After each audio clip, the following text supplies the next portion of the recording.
Il y a une citation de l'imam Ahmed rapportée selon Abu al-Darda qui dit: J'ai entendu le messager d'Allah dire: Ensuite, nous fîmes héritiers du livre ceux de nos serviteurs que nous avons choisis.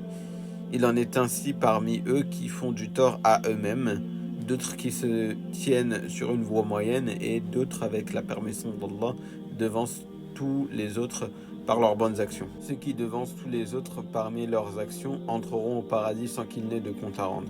Quant à ceux qui se tiennent sur une voie moyenne, ils seront soumis à un jugement facile, tandis que ceux qui font du tort à eux-mêmes seront retenus prisonniers dans la plaine du jugement dernier, Al-Mahshar, qui dit: Cette communauté sera divisée en 3 tiers le jour du jugement dernier. Le premier entrera au paradis sans qu'il n'ait de compte à rendre. Le deuxième sera soumis à un jugement facile. Et le troisième viendra avec des péchés lourds.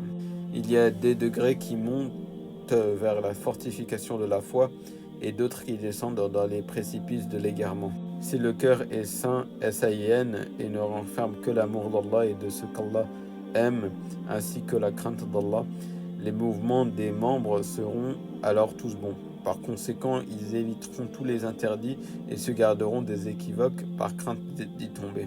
Mais si le cœur est corrompu, absorbé par la satisfaction de ses penchants, toujours à la recherche de ce qu'il aime, bien qu'il soit détesté par Allah Azzawajal, les mouvements des membres seront alors corrompus.